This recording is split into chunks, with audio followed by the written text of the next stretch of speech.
السلام عليكم ورحمة الله وبركاته. النهاردة عندنا حلقة حماسية جدا هتخلي كل المجسمات اللي معانا تتنفس وتتحرك كده. النهاردة هنتكلم عن الانيميشن في بلندر. يعني ايه انيميشن؟ يعني بدل ما الموديل بتاعك واقف ومطنش كده هنخليه يتحرك ويدور حوالين نفسه ويعمل حركات ويتنطط كمان. يا عم، الانيميشن هو السحر اللي بيحول المشهد من صورة ثابتة للقطات متحركة مليانة حياة. في الحلقة دي هنتعلم ازاي نستخدم الكي فريمز، وازاي نحرك الاوبجكتس بتاعتنا، وازاي نحرك الكاميرا كمان لو حابب. هنتكلم عن التايم لاين والجراف اديتور، وهنشوف ازاي نخلي الحركه ناعمه ومظبوطه. وفي النهايه هنطلع المشهد اللي انتوا شايفينه دوت كده مع بعض. فجهز لي كرسيك بقى كده ولم النوتس اللي حواليك، لان النهارده هنفتح باب جديد من عالم الابداع. وهتقول لنفسك انا ليه ما اتعلمتش انيميشن من زمان؟ من غير كلام كتير، انا بدر دياب، ويلا بينا نبدا على طول.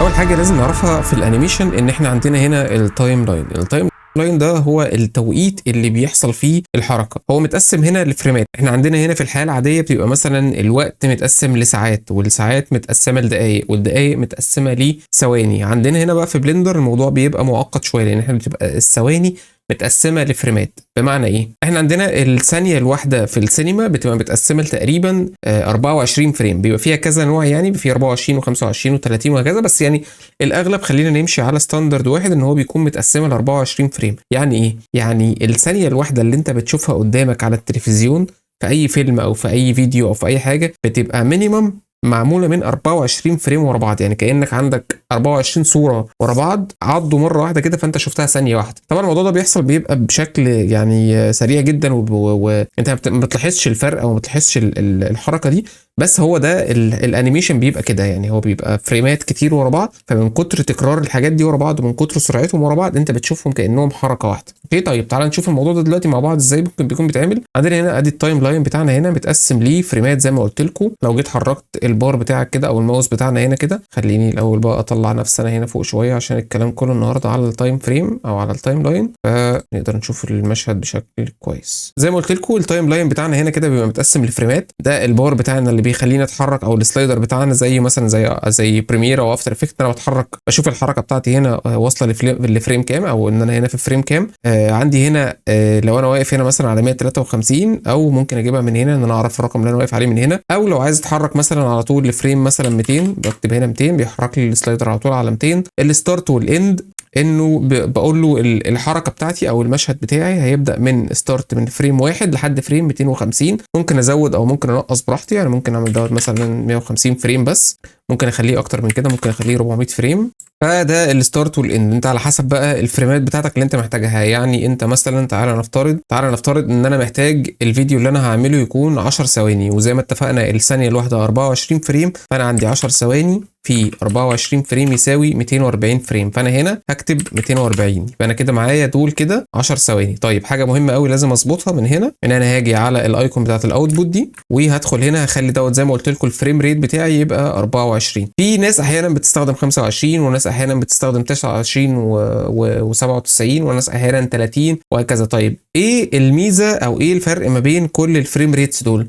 بص، هي عشان ما تتوهش في الموضوع دوت، هو الفريم ريت كل ما الرقم بتاعه بيزيد كل ما الحركه بتبقى انعم، وكل ما الحركه بتبقى احيانا ممكن نستخدمها في السلو موشن اكتر، ان الحاجه تحس ان هي عارف بتتحرك بالراحه قوي. احنا بالنسبه لنا احنا دلوقتي مش هنستخدم اكتر من 24 فريم، ده هيكون كفايه جدا بالنسبه لنا. بس لو انت عايز الحركه بتاعتك تبقى سموز وناعمه اكتر ممكن تزود شويه توصل ل 30.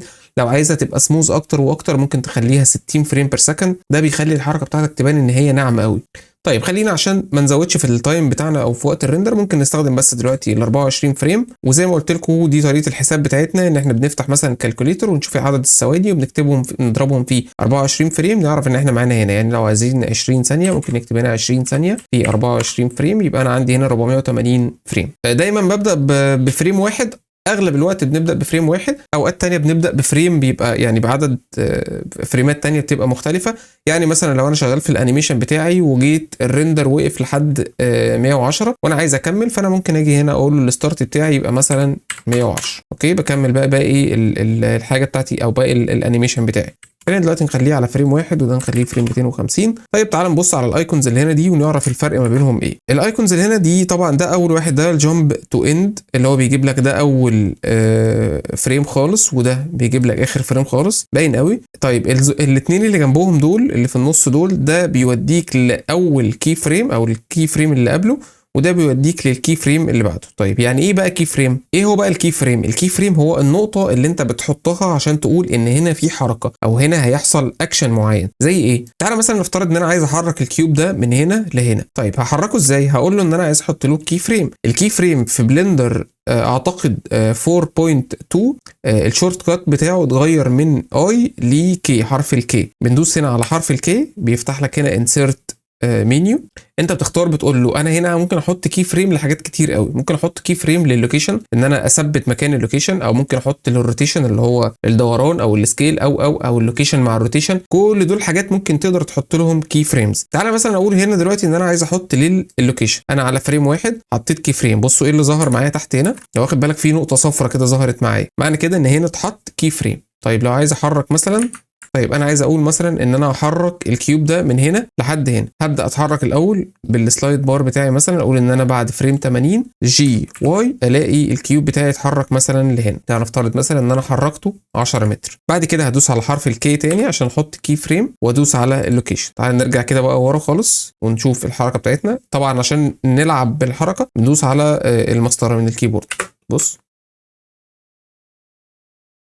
واخدين بالكم من فريم 1 ادي هنا لحد فريم 80 كده الحركه بتاعتي حصلت معايا. طيب الفيرجنز بقى اللي قبل 4.2 او 4.3 كان الكي فريم الشورت كات بتاعها بيبقى حرف الاي.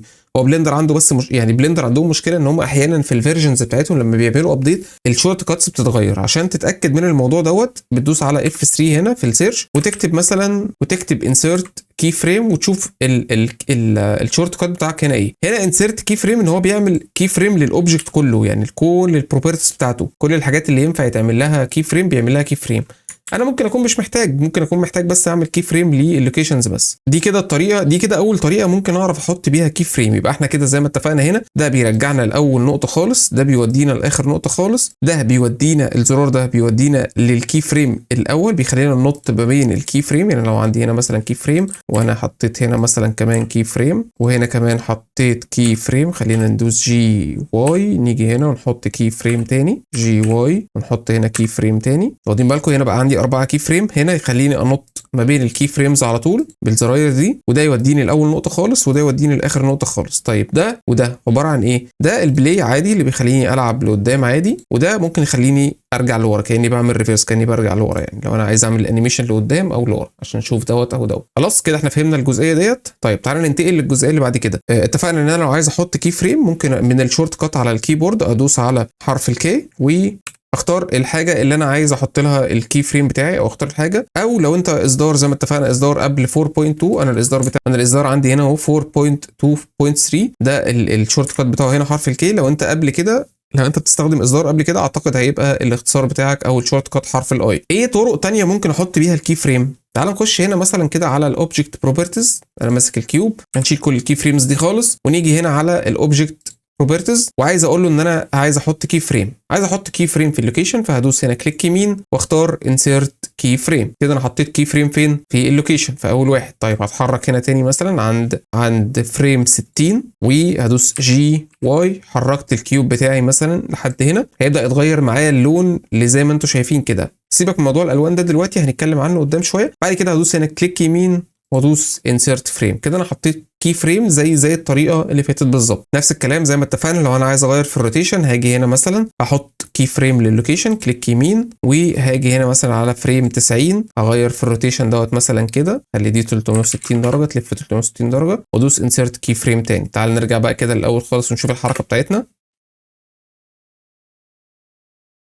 بدأ ان هو يتحرك معايا من هنا عادي جدا. اول ما وصل عند فريم 30 بدأ ياخد الكي فريم بتاع الحركه لحد ما وصل لفريم 90. اوكي، دي الطريقه اللي احنا بنحط بيها الكي فريمز بتاعتنا. عايزين نعرف بقى ايه موضوع الالوان دوت عشان ما نتلخبطش فيه. بص بقى، اكتب معايا بقى اللون الاصفر لما بيكون موجود على الحاجه دي، ده معناه ان انت واقف على الكي فريم اللي فيه الحركه نفسها، ان هو انت لو نطيت بالجامب كده بيوديك على الكي فريمز دي. طيب اللون الاخضر بيقول لك ان هنا في حركه ما بين 2 كي فريمز، معموله في تغير بيحصل ما بين 2 كي فريمز. يعني بص شايف اللون الاخضر هنا كده، هتلاقي لما السلايدر دوت بيبدا يتحرك هنا في حركه حصلت. اوكي تعال نشيل الكي فريم دوت والكي فريم ده عشان ما نتلخبطش، خلينا بس على اللوكيشن. لما بيبدا يتحرك كده ما بينهم بص في اوبجكت او في سلايدر من ضمن السلايدرز واخد فاليو بتتغير، واخد قيمه معينه اللي هي هنا في الواي بتتغير معايا. طيب لو انا افترضت مثلا دلوقتي ان انا جيت هنا ورحت جاي حاطط كي فريم تاني، ايه اللي حصل معايا؟ بصوا ايه اللي حصل تحت هنا. مبدئيا بقى في خط اصفر ما بين الاثنين كي فريمز، ولو بصيت هنا هتلاقي ده مفيش اي تغير بيحصل فيه. فمعنى كده ان انت لو لقيت الخط الاصفر دوت، او لو انت عايز تحط كي فريم تثبت اوبجكت من مكان او من وقت لوقت، هتلاقي ظاهر ما بينهم كده خط اصفر. طيب اللون الثالث بقى اللي معايا اللي هو اللون البرتقاني دوت، لو انت لما بتيجي تغير في الفاليوز كده بيظهر لون برتقاني، ده كده مش متسجل الحركه بتاعته. يعني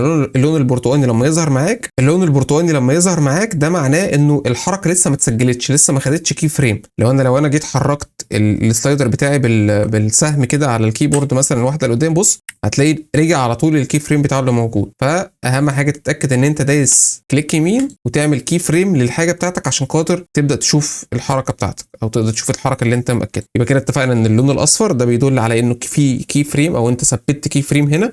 اللون الاخضر هو الحركه ما بين 2 كي فريمز. اللون البرتقاني ده معناه ان انت لسه ما اكدتش الكي فريم اللي انت عايز تحطه، فلازم هنا تدوس على الشورت كات او تدوس على حاجه تحط بيها الكي فريم بتاعك. اوكي هل انا كل حركه هعملها لازم احط لها كي فريم؟ لازم كل حركه بتعملها تحط لها كي فريم. بس هنا عندنا في زرار على جنب كده هنا لو وقفت عليه هتلاقي اسمه اوتو كينج. ده بيعمل ايه؟ ده كل ما انت بتعمل حركه هو بيحط كي فريم اوتوماتيك على طول. طب تعال نشوف ده بيتعمل ازاي. هنمسح كل دوت ونرجع الكيوب بتاعنا كده للاخر. لو انا جيت فعلت، هنرجع الاول، لو انا جيت فعلت الاوتو كي دوت وجيت هنا دوست مثلا جي زد عملت كده، بص هو اوتوماتيك حط كي فريم. تعالى مثلا انا هاجي عند 100 ادوس جي واي وحركت ده كده شويه مثلا، هو اوتوماتيك حط كي فريم. لو انا دوست جي زد تاني هو حط كي فريم. بص هو بيعمل ايه، واخد بالك هنا هو حط كي فريم هنا وهنا. بص تعالى كمان مثلا هقول ان انا هصغر الكيوب ده شويه كده، بيروح حاطط كي فريمز اوتوماتيك هنا. هاجي هقول له ان انا عندي فريم 150 هكبر الكيوب بتاعي ده تاني، بص اوتوماتيك هو بيعمل كي فريم وهكذا. تعالى نشوف بقى الانيميشن بتاعنا اللي احنا عملناه وندوس مسطره. ده الانيميشن اللي احنا عملناه. الاوتو كي هو بيبقى مفيد جدا في اوقات كتير، بس خلي بالك لان احيانا الناس بتسرح وبتنسى ان هي مشغلاه. فاي حركه انت هتعملها في الاوبجكت هتلاقيه بياخد كي فريم اوتوماتيك. يعني لو جيت هنا مثلا وعملت كده من غير ما تاخد بالك وهتيجي تروح جاي لاعب تيجي تلعب بالسلايد بار بتاعك، بص هتلاقي ايه ده، ايه اللي بيحصل ده، انا ما كنتش عامل كده. اعرف على طول المشكله بتاعتك ان انت مفعل الاوتو كي. اوكي زي ما قلت لكم هو بيكون مفيد احيانا بس اهم حاجه تعرف تتعامل معاه ازاي. يعني هنمسح كل ده تاني ونرجع كل الفاليوز دي للقيمه الاساسيه بتاعتها. عشان نرجع دوت بندوس على الباك سبيس في الكيبورد. الباك سبيس اللي هو الزرار اللي فوق الانتر على طول اللي هو بيمسح ده اسمه الباك سبيس. طيب تعالوا نكمل بقى شرح على المشهد اللي معانا دوت. المشهد اللي معانا ده عباره عن 3 كنزات كده موجودين. تعالى نعمل ندوس كنترول بي عشان بس يبقى احنا عايزين الجزء دوت اللي يبان معانا في الريندر. اوكي وتعالى نشوف ممكن نقدر نعمل ايه هنا. لو احنا جينا هنا مثلا قلنا انا عاوز الكنزايه دي تكون بتنزل من فوق لتحت كده، ممكن اعمل ايه؟ ادي الشكل بتاع الريندر بتاعي وادي الفيو بورت التاني عشان خاطر اعرف ابقى شايف من جواه. ممكن اجي من هنا كده هختار الكنزايه دي، هدوس جي زد اطلع الكنزايه دي لفوق خالص كده مثلا، وهروح جاي مديها كي فريم، ادوس على حرف الكي وادوس على لوكيشن. بعد كده هاجي هنا عند مثلا عند فريم 70 ادوس جي زد وابدا ان انا انزل الكنزايه دي لحد ما توصل لحد هنا. كده هدوس كي، ما تنساش ان انا ادوس كي واعمل لوكيشن، او زي ما اتفقنا ممكن ادوس كليك يمين واعلم عليه. تعال نشوف بقى كده البلاي بتاعنا. واخدين بالكم؟ تعالى تاني كده انا عملت حركه للكنزايه بتاعتي من فوق لتحت. الكي فريمز دي هل انا بقدر اتحكم فيها من هنا؟ يعني انا مثلا دلوقتي مش عايز الحركه بتاعتي تبدا من 0، عايز الحركه بتاعتي تبدا من اول فريم 40. ممكن اعمل كده. باجي هنا اعلم على الكي فريم دوت، وزي اي حركه في بلندر بدوس جي مثلا لحد ما اوصل هنا 40. ده المكان بتاع الفريم بتاعي بالظبط. اوكي فانا كده هقول ان انا واقف عند فريم 40. تعال نشوف بقى الحركه كده. بص من الاول خالص مفيش اي حاجه بتحصل، هي ثابته لحد هنا. هوب يروح جاي فريم 40 يبدا يشتغل معايا. تمام، هوب تلاقي من اول فريم 40 الحركه بدات تشتغل معايا. اوكي طيب زي ما اتفقنا اي حاجه بقى ممكن تقدر تحرك الكي فريمز بتاعتك من هنا كده من حرف الجي او من اختصار من حرف الجي زي اي حاجه في بلندر. يعني الجراف اديتور ممكن نجيبه منين؟ طيب عندي ايه تاني هنا برضو ممكن اشوفه. انا عندي هنا لو جيت دوست على السهم الصغير اللي موجود هنا ده، السهم الصغير اللي موجود هنا دوت كده، لو جيت دوست عليه هنا هتلاقيه فتح لي الجزء ده او السامري ده لو برضو فتحت الجزء ده هتلاقي حاطط لك هنا الكي فريمز بتاعتك كلها. لو جينا مسكنا الاوبجكت بتاعنا هتلاقيه بص هو بيقول لك هنا ان هو حاطط كي فريمز، دي الكي فريمز اللي موجوده عندي هنا. عندي كي فريم موجود على الاكس والواي والزد، وحاطط لك الحركات ما بينهم زي ما اتفقنا. الخط الاصفر اللي هو موجود ما بين اتنين كي فريم ده معناه ان مفيش اي حركه حصلت هنا. احنا الحركه اللي حصلت معانا هنا في الكنزايه بتاعتنا ان هو نزل على محور الزد من فوق لتحت، او من نزل كده بس من فوق لتحت معانا. اوكي، فهو ده كده اللي حصل عليه، اللي حصل فيه حركه. تلاقي محور الزد اهوت هو ده اللي فيه الحركه، الاثنين التانيين الاكس والواي هتلاقيهم ثابتين مفيش فيهم اي حركه. فده بنعرف منه الحركات او الكي فريمز بتاعتنا لو عايزين نتحكم فيها بشكل كويس. طيب عندنا ايه تاني برضو ليه علاقه بالانيميشن جوه بلندر؟ عندنا حاجه مهمه قوي اسمها الجراف اديتور. الجراف اديتور يعني هو تايم لاين بس بشكل مفصل او موسع اكتر، يعني بيحتاج شويه تفاصيل وشويه حاجات كده تبدا ان انت ممكن تتعرف عليها فيه عشان تقدر ان انت تتحكم في الحاجات بتاعتك في الانيميشن بشكل كويس جدا. تعال نبص عليه كده برضو سريعا مع بعض.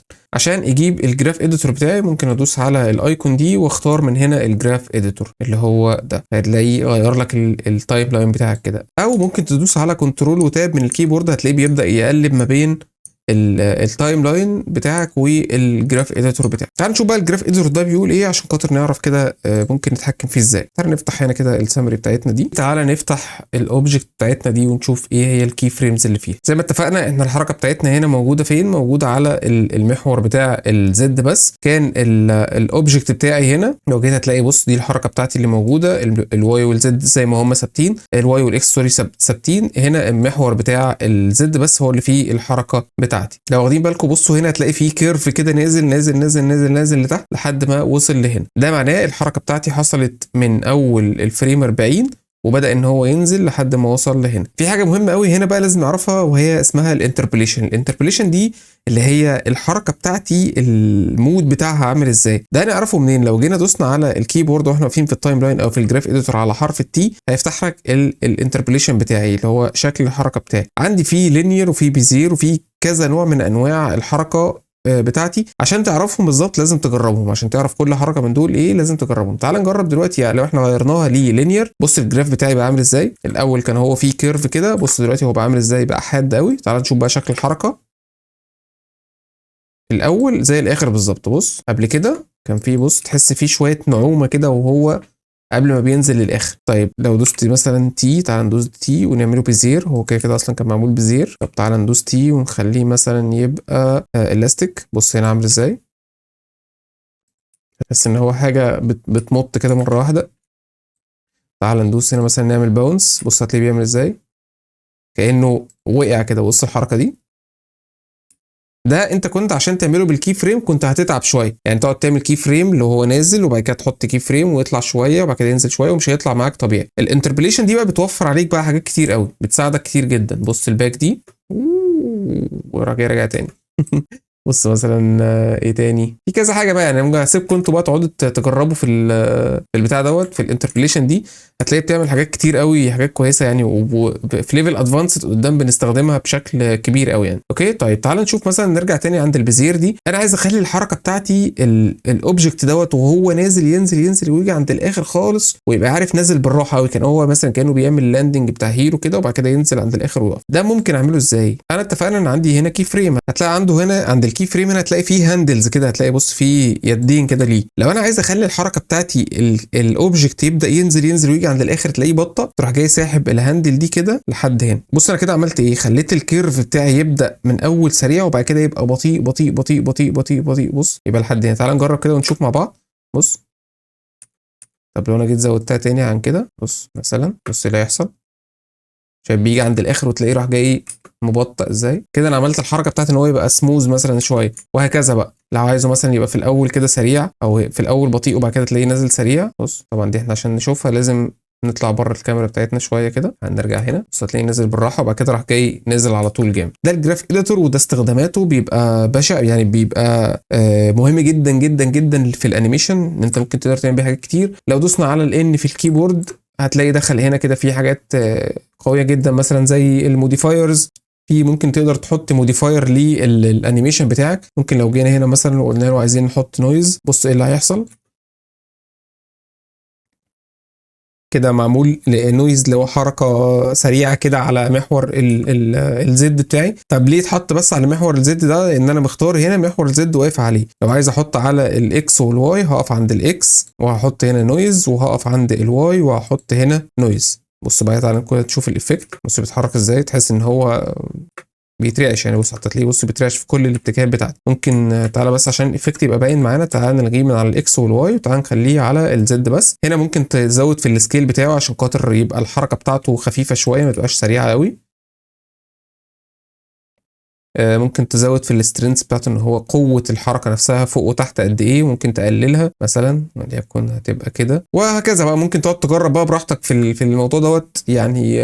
عيش هتلاقيه بيديك افكتات حلوه قوي. في كذا موديفاير هنا تاني برضو ممكن تستخدمهم، ممكن تجرب فيهم مع نفسك وانت قاعد كده تشوف ده بيعمل ايه وده بيعمل ايه لحد ما تجمع النولج بتاعتك وتجمع الورك فلو بتاعك. الموديفاير اللي احنا جبناها دلوقتي دي بتظهر في الجراف اديتور بس، ما بتظهرش في التايم لاين. لازم عشان لازم تخش على الجراف اديتور عشان خاطر تبدا تظهر معاك. طيب عندي ايه تاني ممكن اشوفه النهارده؟ ممكن اجي على الكاميرا بتاعتي دي اللي هي هنا اهي، زي ما اتكلمنا بقى في الفيديو اللي فات ان انا ممكن اكبرها شويه من هنا واجي على فريم واحد. ممكن اجي على الكاميرا بتاعتي دي واديها هنا مثلا كي فريم، وليكن هنا عند فريم 90 اخليها تاخد كي فريم على اللوكيشن، واجي على فريم واحد خالص ادوس جي زد اخليها مثلا وليكن فوق شويه كده، وادوس على حرف الكي واديها لوكيشن تاني. تعالوا نشوف كده بقى الحركه بتاعتنا. بصوا انا عملت حركه للكاميرا بتاعتي كانها بتتفرج على الكنزايه بتاعتي وهي بتنزل. نفس الكلام ممكن اخليها مثلا تبقى في الاول جي مثلا كانها قدام كده شويه وليكن كده، وادوس كي لوكيشن ونبدا نشوف كده المشهد بتاعنا. تعالوا نجرب ندوس على ريندر عشان نشوف الحركه بتاعتنا.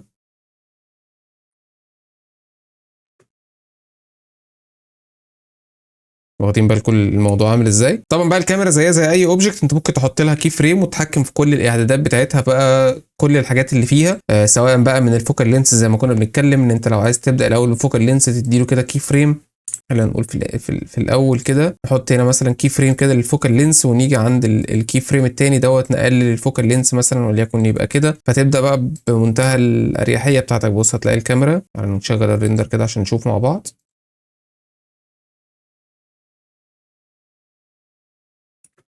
فتقدر تحط كي فريم بقى لاي حاجه موجوده جوه اي اتريبيوت بتاع اي عنصر معاك، ده تقدر تحط له كي فريم وتغيره براحتك زي ما انت عايز. طيب بس احنا واخدين بالنا هنا ان الحركه بتاعت الكاميرا هي مش ماشيه قوي مع الكنزايه، يعني انا مش عارف هعمل لها تراك او مش عارف امشي وراها قوي مظبوط. ده عشان تعمله لو عملته بالكي فريم هيجي معاك بس هيتعبك شويه. احنا بنعمله ازاي بقى؟ في طريقه تانية خالص احسن بكتير من الموضوع دوت. بنعملها ازاي؟ بنعملها عن طريق حاجه اسمها الكونسترين. الكونسترين دي برضو من ضمن الحاجات اللي يعني سحر جوه بلندر، ان هي بتخليك تعمل حاجات سريعه جدا وفي وقت قليل قوي. بنجيبها منين؟ بنجيبها من هنا، الايكون بتاعتها اهي اللي هي الكونسترينز دي. تعالى نخش عليها واحنا ماسكين الكاميرا بتاعتنا كده ونبدا نشوف فيها حاجات كتير قوي ممكن ان انت تبقى تجربهم كده مع بعض. بس خلينا ناخد ايه حاجه منهم. في عندي هنا حاجه اسمها كوبي لوكيشن، دي ممكن اعلم عليها. هنا هي سهله وبسيطه جدا. انت بتقول له هنا التارجت بتاعك اللي انت عايز تاخد اللوكيشن بتاعه ايه. هقول له ان انا عايز اخد اللوكيشن بتاع الكان بتاعتي دي، هدوس عليها كده. بس هو كده خد اللوكيشن بتاع ايه الكنزايه بالظبط او الكان بالظبط. لو دوست كده هتلاقي الكاميرا بص بتنزل مع الكان بالظبط. لا انا مش عايز كده، انا عاوز ايه هو الحاجات او هو الاكسس اللي انت عايز تاخد اللوكيشن بتاعه بالظبط. فهقول له لا انا مش عايز الاكس ومش عايز الواي، انا عايز الزد بس. فتعالى نخلي الكي فريم بتاع دوت كده يبدأ يظهر من فريم رقم 1. تعال ندوس على البلاي. بصوا ايه اللي بيحصل. الكاميرا كأنها شايفة او معمول لها تراك على الكان بالظبط كده. مش بتشوفوا الحاجات دي في الاعلانات كده شوية بيبقى الكان او بتبقى الكاميرا. تعال نخلي بس الكاميرا بتاعتي دي تبقى لفة لتحت شوية كده الكاميرا بتاعتي عشان بس ابقى شايف. واللي هنا ده اللي هو وتعالى نخلي دي تبقى راندوم عشان بس ابقى شايف الدنيا كده. والحاجات اللي هنا دي ممكن نطلعهم بس فوق شويه عشان نبقى شايفين براحتنا. طيب تعالى بص بقى، تعالى نعمل بلاي كده للكاميرا بتاعتنا ونشوف. بص كأنك انت بتتابع الكان بالظبط كده وهي نازله، كأنك خدت نفس الحركه بتاعت الكان ورحت حاططها على الكاميرا بتاعتك. ده من ضمن الحاجات المهمه قوي قوي قوي جوه بلندر لانه بيسهل الحياه بشكل بشع. يعني تعالى غيرنا كده، بص الانتربوليشن بتاعنا. تعالى نخلي الانتربوليشن بتاعنا زي ما كنا عاملينه من شويه كده ان هو يبقى باونس. بص كده الكاميرا بقى تعمل ايه. بس عشان الريندر بيخلي الدنيا طبعا، يعني انت الاسهل ان انت تشوف الانيميشن بتاعك في البريفيو اللي هو السوليد فيو، ما تشوفوش على الريندر. بس يعني انا كنت عشان بس اوريكم الدنيا شويه. تعال نبص كده مع بعض، تعال ندوس بلاي. تقدر بقى تطلع بص يعني حاجات ما تتخيلهاش بقى. تعال نحط مثلا ندي لدوت برضو كونسترين كوبي لوكيشن، ونختار اللوكيشن بتاع الكان دي، ومش عايزين طبعا الاكس ولا الواي، عايزين ده بس. ده نفس الكلام كوبي لوكيشن، وهيختار دوت وهيختار الزد بس. تعال نشوف بقى كده الايفكت بتاعنا عامل ازاي. بص الثلاثه دول كانهم واي حاجه واحده. طيب عندي هنا ايه تاني؟ ممكن اختار الانفرت. يعني لو دوست على الانفرت ده اللي هو بيعكس الحركه بتاعت الحاجه بتاعتي اللي هو او الاوبجكت بتاعي. بص هو هنا جايين من فوق، فكده خلاهم لك جايين من تحت. يعني برضو ليها استخداماتها، بس يعني مش موضوعنا دلوقتي. عندي ايه تاني هنا برضو عايز اشوفه؟ عندي هنا في حاجه اسمها الانفلونس دي، اللي هي مدى استجابته او مدى ان هو بيتبعه بنسبه قد ايه. يعني بص واخد بالك انت، هو مش واخد الكوبي بتاعه بنسبه 100%، يعني عشان ما يبقاش الموضوع متقلد. او بص ده اللي هنا، ده الكان دي اللي هي كان 2 دي، الانفلونس بتاعتها 100%، فهو واخد نفس الحركه بالظبط. ده واخد 0.6 بس من الحركه بتاعت الكان الثانيه دي. اوكي طيب عندي ايه تاني هنا؟ ممكن ادي مثلا للكان بتاعتي دي، تعالى نرجع ورا خالص كده، وتعالى نديها كي فريم هنا على الروتيشن، ونيجي هنا نقول له ان على المحور بتاع الزد برضو تعالى نلفها بنسبه 360 درجه وليكن كده. بص ايه اللي بيحصل معايا بقى؟ هتلاقي بص الكان بتاعتي دي بتبدا ان هي تلف 360 درجه لحد ما توصل للاخر. ده ثابت، وعشان اديله نفس الحركه بتاعته بالظبط هاجي هنا عند الكونسترين، واروح جاي هنا حاطط كونسترين جديد، اقول له هنا كوبي روتيشن زي الكوبي لوكيشن اللي احنا واخدينه من شويه. فين التارجت؟ ادي التارجت بتاعنا اهوت. ايه الاكس اللي انت عايز تاخد منه كوبي؟ الزد بتاعنا، عشان زي ما احنا عملنا الكي فريم على الزد. تعال نشوف بقى كده. بص بيلفوا هما الاثنين مع بعض بنفس الحركه بالظبط. في بقى الكونسترين هنا مسؤوله عن حاجات كتير قوي قوي قوي قوي. ممكن نبقى نفرد لها برضو حلقه لوحدها، لان هي فعلا مهمه قوي. بس يعني من ضمن الحاجات اللي احنا ممكن نتكلم عنها في الكونسترين بتاعتنا هنا، لو احنا هنقول انه احنا لا بقى مش هناخد حركه الكاميرا نخليها تنزل معاها، انا عايز الكاميرا بتاعتي تبقى ثابته من تحت وبتبص عليها وهي نازله. واخدين بالكم؟ يعني هي هنا الكاميرا بتاعتي بص بتعمل ايه؟ بتنزل معاها وبتنط معاها. لا انا مش عايز كده. تعالى نخلي الكاميرا بتاعتنا تبقى تحت خالص. انا عايز الكاميرا بتاعتي تبقى بتبص على العنصر وهو بينزل وهي مكانها كده. فممكن نجيب من هنا ايه؟ هتلاقي هنا في عندي حاجه اسمها تراك 2 واختار الكان بتاعتي دي اللي هي هنا. بص الكاميرا اوتوماتيك بصت لفوق على طول. وتعالى ندوس بص بلاي بقى كده. دي تقدر بقى بص تعمل حاجات يعني عبقريه قوي بالموضوع ده. تعالى نخلي دوت ما ياخدش اي تارجت. بص تعالى برضو دوت كمان نلغي من عليه الكونسترينز دي، ونخلي الكنزايه بتاعتي دي بس هي اللي تنزل في وسط الكنزايتين دول. واخد بالك؟ هنا بقى انت بتقول له التراك اكسس بتاعك اللي انت عايز تاخده، عايز تاخد انهي اكس بالظبط. فانت بتحدد له الاكس اللي انت محتاجه. وهنا وليكن هو هنا الزد. اوكي طيب برضو ده بيشتغل معانا لو احنا جينا مثلا قلنا ان الكان بتاعتي دي كانت في فريم واحد، كانت هنا مثلا. يعني هو مش منطقي بس خلينا نقول ان هي كانت هنا. اوكي نديها كي فريم من هنا، وهنيجي عند فريم 40 هقول ان هي بقت هنا. ندي الكي فريم ده كده. بص بقى الكاميرا هتعمل ايه؟ الكاميرا هي بتمشي وبتتتبع الاوبجكت ده. بص هو بيمشي جه من هنا لحد هنا، وبعد كده جه من هنا لحد هنا. هي بتمشي وراه، الكاميرا ماشيه وراه. بص منتهى السهوله اللي في الدنيا. يعني بتقدر تعمل بقى بص كميه حاجات بالكونسترينز دي مش طبيعيه. طيب الكونسترينز دي بتشتغل على ايه؟ ما هي بتشتغل برضو على حاجات كتير. لو انا جيت افترضت ان انا الاوبجكت بتاعي اللي هنا ده انا حطيت عليه اضاءه. تعالى نفترض ان انا حطيت اريا لايت وليكن كده سريعا، وكبرناها مثلا كده، نلفها كده 90 درجة من هنا، وندوس جي واي جي زد وليكن هتبقى كده، ونديها لون اي لون بس كده عشان نميز بيه. وتعالى نخلي الباور بتاعها دوت يبقى 50، هنخليه يبقى 100 يعني وليكن مثلا كده. انا حاطط بس اي حاجة دلوقتي مؤقتا عشان خاطر اقدر اشوف بيها التأثير بتاعي. فادي الاريا لايت بتاعتي اللي هو اللون البيربل دوت، اللون اللي هو البيربل دوت، ومأثر على الكان دي. طيب انا عايز اخلي اللايت دوت برضو بيجري مع الكان دي. هاجي من هنا من الكونسترين اروح قايل له تراك 2، وادي الكان بتاعتي دي. هتلاقيها بص وكده نحركها في اي اتجاه هتلاقيها هي بتبص على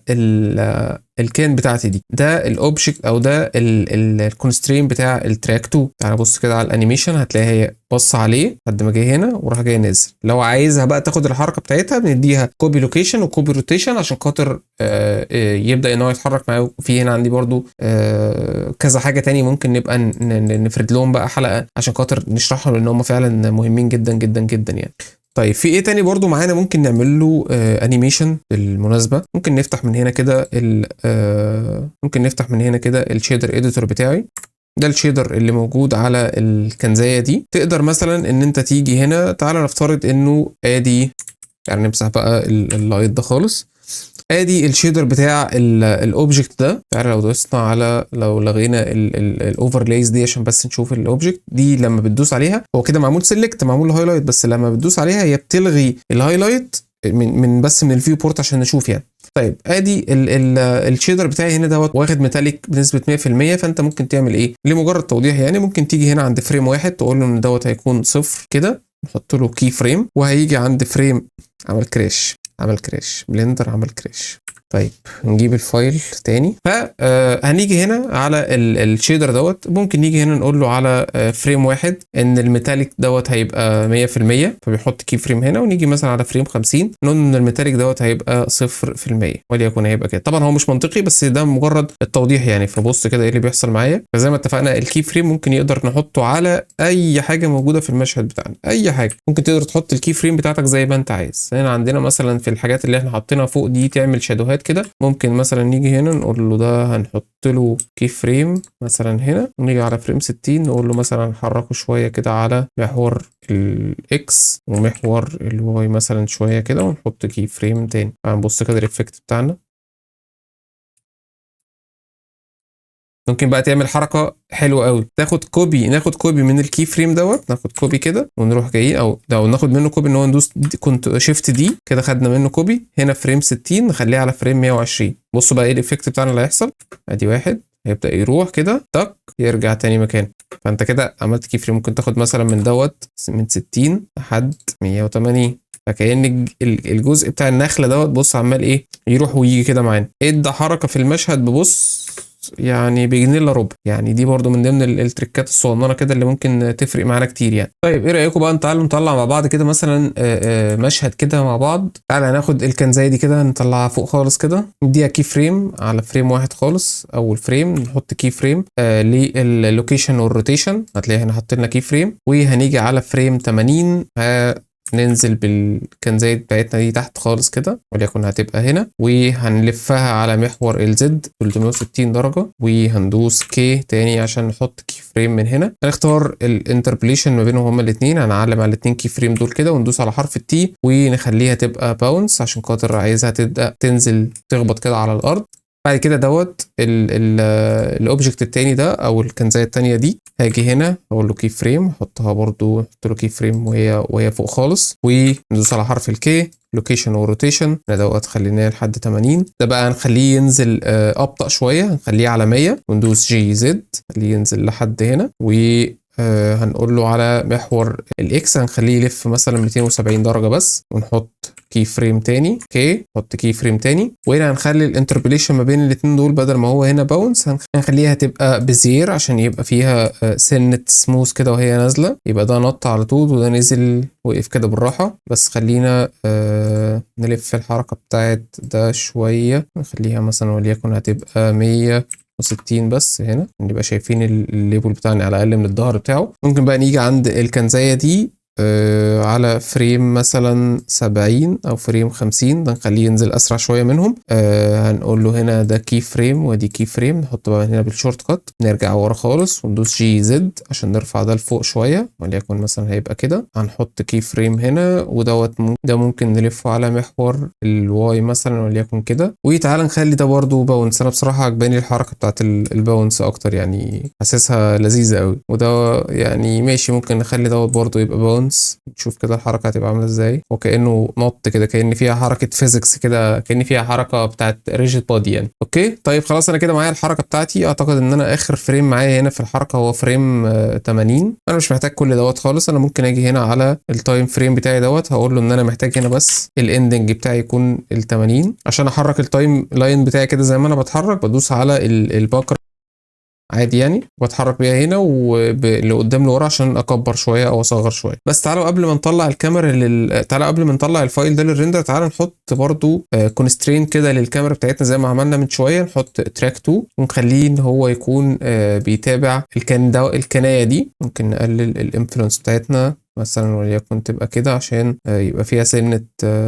حركة كده زيادة يعني من الكاميرا. بصوا وبس كده. تعالى بقى نطلع المشهد بتاعنا دوت للرندر. هنيجي هنا اول حاجة نسيب الفايل بتاعنا، هنيجي هنا على الاوتبوت بتاعنا، هنختار المكان بتاع الريندر وليكن هيبقى هنا. هنقول له ده هيبقى اسمه ريندر وهنسمي ده 01. هنختار من هنا مثلا نسمي ده كان، كل فريم هيبقى اوله كان. هندوس هنا اكسبت. زي ما اتفقنا الفريم ريت بتاعنا 24. الفورمات بتاعنا بيكون PNG RGBA عشان لو في اي الفا او حاجه، والالوان بتاعتنا تبقى 16 ما تلعبش في اي حاجه تاني. المقاس بتاعنا لو انت عاوز تغير بقى المقاس او عايز تعمل اي حاجه فيه يبقى هو كده تمام. وبعد ما ندوس هنا 16 بت نيجي هنا نتاكد من السيتنجز بتاعتنا بقى بتاعت الريندر. ممكن نسيب الدي نويز دي تكون موجوده لو احنا هنستخدم سامبلز هنا تكون قليله. السامبلز اللي هنا دي هي المسؤوله عن النويز او الوضوح بتاعه المشهد بتاعك بياخد قد ايه سامبلز. كل ما بتزود سامبلز كل ما بيزود معاك في وضوح الفريم الواحد او الصوره الواحده. بس طبعا الوقت بيكون ازيد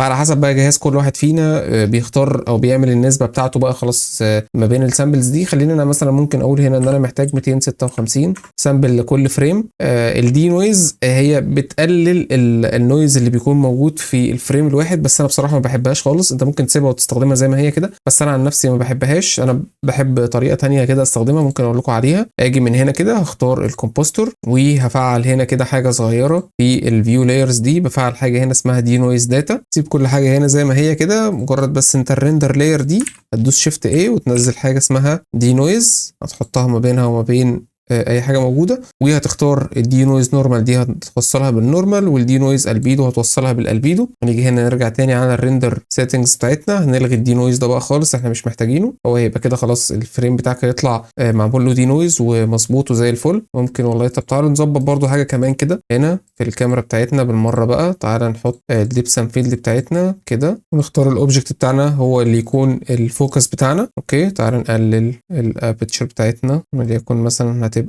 كده. لو عاوز تزود فيها اكتر واكتر بقى، بدل ما هي 0.1 ممكن تخليها 0.05 او 0.01 كده. بس كده هيبقى حاد قوي يعني، كده هيبقى ده بس اللي ان فوكس، كده بقت زياده قوي قوي يعني، تبقاش للدرجه دي يعني. نخليها 0.5 كده فوكس عليه هو بالظبط يعني. ممكن نخليها 0.1 خلاص مفيش مشكله، ممكن نخليها كده يعني مع بعض. لو عايز تلعب برضو بقى بالديبس انفيلد هنا ممكن تخليه بقى في الاول هنا خالص كده على الشجر. نخليه مثلا ان هو يبقى هنا على الشجر دوت، وندوس له هنا كي فريم. واول ما ينزل مثلا لحد هنا كده نروح قايلين له ان احنا عايزينه على دوت، نحط له كي فريم تاني كده. بص احنا كده ايه، حطينا كي فريم هنا وكي فريم هنا. الاول هيبقى هنا، تعالى بقى نخلي ده 0.1 تاني زي ما كنا عاملينه هنا. بقى انت ممكن لو زودت اكتر خليته 0.01، بص هتلاقي الفوكس فين؟ على جذع الشجر في الاول. بعد كده اول ما ينزل ينزل ينزل ينزل ينزل ينزل ينزل يروح جاي على مين؟ على البتاع دوت. ده برده ممكن تعمل لها كي فريم يعني في الاول عادي. ممكن نيجي هنا كده نحط كي فريم، بس هي 0.1 دي قليله قوي يعني. ممكن نخليها 0.3 كده ونختار دي تبقى وليكن مثلا هنا، ونقول له دي كي فريم وهنا كي فريم. ومثلا هنا اول ما نيجي مثلا عند هنا نخلي الاف ستوب بتاعتنا دي تبقى 0.1 عشان يبقى كلهم دخلوا معانا في الحسبه بتاعت الكي فريمز يعني، او الحسبه بتاعت الفوكس كلها. اعتقد ان احنا نطلع مشهد كده سريع هيبقى حلو لمدة يعني ثانيتين ثلاثة كده، يعني ثانيتين ثلاثة 4 في الرينج ده. نبقى خدنا فيه بس ايه الحاجة وهي بتنزل كده. مش عايز اكبر حجم الفريمات عشان الاجهزة تبقى اللي بتعمل ريندر، لو الناس عندها اجهزة مش احسن حاجة او مش اقوى حاجة تستحمل الريندر يعني. لو انت طبعا بقى الجهاز بتاعك يستحمل وتقدر ان انت تزود في الفريمات او تزود في التايم بتاعك، طبعا هيبقى احسن بكتير. فعشان يعني ده كله ده عشان خاطر نقدر نطلع الفاينل بروجكت بتاعنا يعني يكون شكله حلو. اوكي خلاص احنا ظبطنا كل حاجة. الفريم ستارت بتاعنا 1، الفريم الاندنج البنج بتاعنا 80، واخترنا خلاص الاوتبوت بتاعنا في المكان بتاعنا اللي احنا قلنا عليه. هنتوكل على الله ونعمل اول حاجه سيف للفايل، وندوس كنترول F12 عشان نعمل ريندر انيميشن، او نيجي من هنا وندوس ريندر انيميشن. دي كانت النتيجه النهائيه بعد الريندر لل 80 فريم اللي احنا عملناهم. دي حركه الكاميرا واللفه بتاعت الاوبجكت بتاعتنا زي ما انتم شايفين كده، حركات يعني حاجه بسيطه جدا يعني.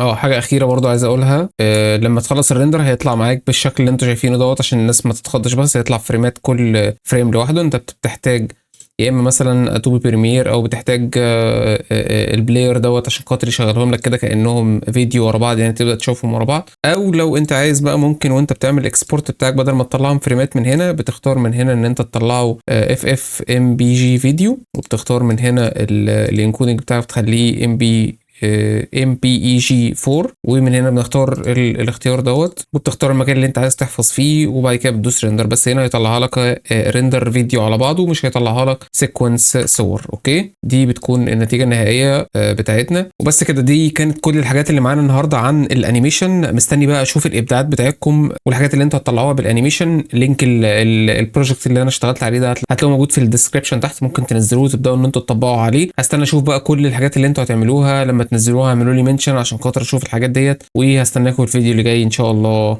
سلام.